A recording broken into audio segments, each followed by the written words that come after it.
کہے کہ ہمارا رب اللہ ہے، پھر اس پر جم جائے، ان پر فرشتوں کا نزول ہوتا ہے، نہ کوئی غم کرو نہ خوف، خوشیاں مناؤ جنت کی جس کا تم سے وعدہ کیا گیا تھا۔ اللہ کی ربوبیت پر اطمینان جب انسان کو ہو جاتا، میرا رب اللہ ہے، ربی اللہ، انسان کے لیے نہ کوئی کھٹکا، نہ کوئی خطرہ، نہ کوئی خوف، نہ کوئی حزن۔ جو کچھ ہو رہا ہے کس کے اذن سے ہو رہا ہے؟ اللہ کے اذن سے۔ اللہ کے اذن کے بغیر پتا تک نہیں ہلتا۔ یہ کوئی اندھا بہرا مادہ نہیں ہے جس سے مجھے کوئی خوف ہو۔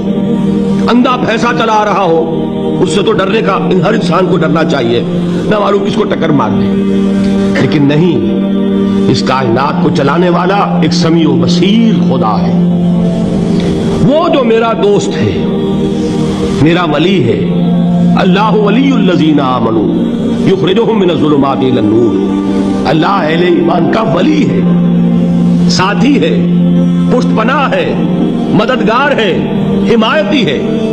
بتائیے جسے یقین ہو جائے کہ اللہ میرا مددگار، اللہ میرا محافظ، اللہ میرا پشت پناہ، اللہ میرا حمایتی، اس کے لیے کوئی خوف ہوگا؟ اسے کوئی ڈر ہوگا؟ میں مثال دیا کرتا ہوں ایک بہت سادہ، پنجاب کے دیہات کی۔ وہ بڑا چودھری ہے اور کوئی غریب کسان ہے۔ اس غریب کسان کے جانوروں کو ہر وقت اندیشہ ہوگا چوری کا، کوئی میری بھینس کھول کر نہ لے جائے، کوئی میرا بیل کھول کر نہ لے جائے۔ لیکن جس کے بارے میں یہ سب کو معلوم ہو کہ وہ جو بڑا چودھری ہے وہ اس کا دوست ہے، اس کی بچیا کو کوئی خوف ہوگا؟ اس کی بھینس پر کوئی ہاتھ ڈالے گا؟ اسے کوئی اندیشہ ہوگا؟ نہیں۔ کیوں؟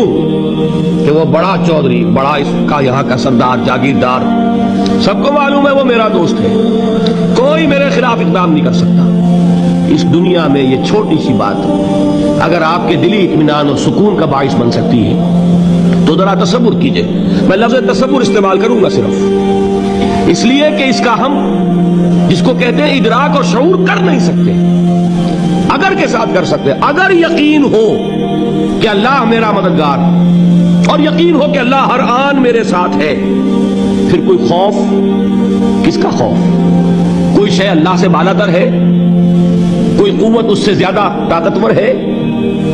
کوئی اس کے ارادے کو بدلنے والا ہے؟ کوئی اس کی مشیت کے آڑے آنے والا ہے؟ یہی بات ہے جو حضور نے فرمائی۔ یہ ایمان کا حاصل ہے لب لباب، کہ دیکھو اچھی طرح اس بات کو ذہن نشین کر لو، اگر تمام انسان مل کر تمہیں کوئی نقصان پہنچانا چاہے نہیں پہنچا سکتے، مگر جو کچھ اللہ نے لکھ دیا ہو، اور تمام انسان مل کر تمہیں کوئی نفع پہنچانا چاہے نہیں پہنچا سکتے، مگر وہ شے جو اللہ نے طے کر دی۔ آپ پھر میں کہوں گا ذرا طاری کیجئے، اسے فرض کیجئے، اسے سوچئے۔ اگر اس حدیث پر ہمارا دل ٹھکا ہوا ہو تو کسی سے ڈر ہوگا؟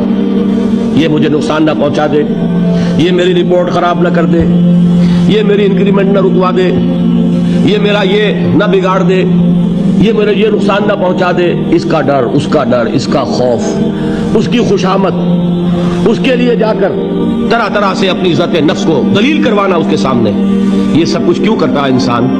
جب سمجھتا ہے کہ اس کے ہاتھ میں میرا کوئی نفع ہے، اس کے ہاتھ میں میرے لیے کوئی ضرر ہے، یہ مجھے کوئی غضب پہنچا سکتا ہے، یہ مجھے کوئی نقصان پہنچا سکتا ہے، یہ میرا کوئی کام بنا سکتا ہے، یہ میری کوئی ضرورت پوری کر سکتا ہے، اسی کا نام شرک ہے۔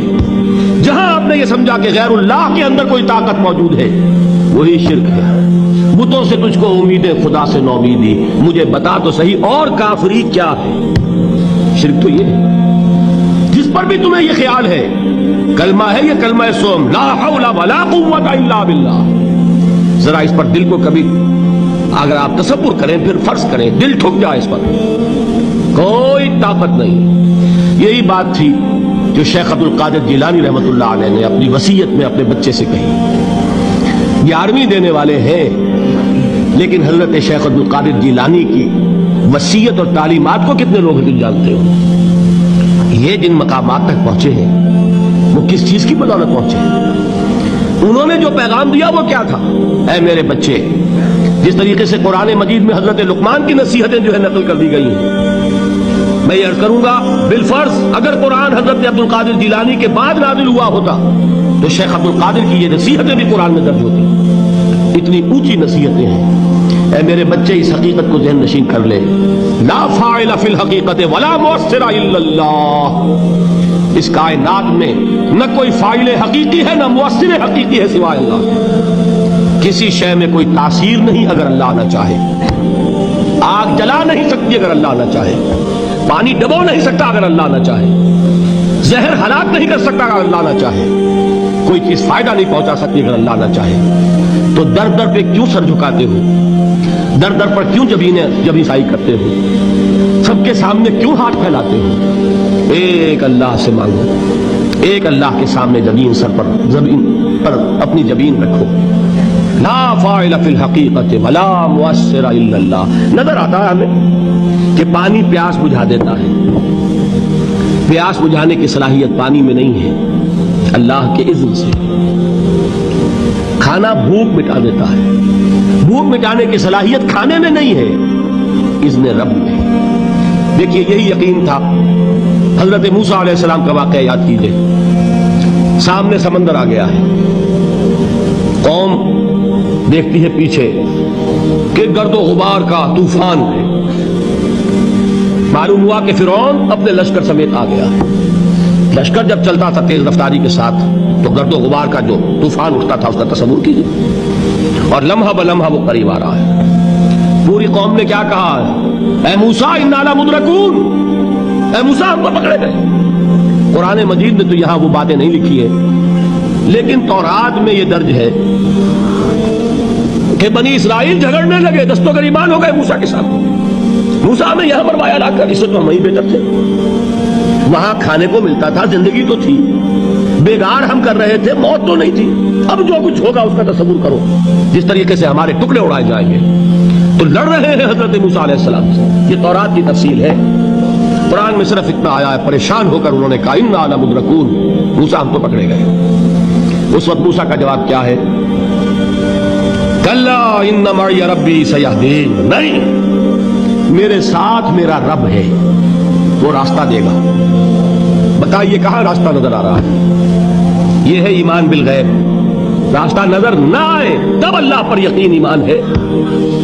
جیب میں پیسے ہوں اور تب دل کو اطمینان ہے, تو ایمان کس پر ہوا؟ پیسے پر, اللہ پر نہیں. جب وسائل و ذرائع نہ ہو اور پھر یقین ہو کہ اللہ مسبب الاسباب ہے, وہ اسباب کا پابند نہیں ہے, وہ اسباب کا محتاج نہیں ہے, اسباب اس کے محتاج ہے. اگر یہ یقین ہے تو اللہ پر ایمان ہے. یہ نہیں ہے تو تمہارا ایمان اسباب پر ہے, وسائل پر ہے, ذرائع پر ہے, مادیات پر ہے, اللہ پر نہیں. اس وقت کہاں راستہ تھا؟ کوئی راستہ تھا؟ سمندر ہے اور ادھر سے لشکر آ گیا ہے.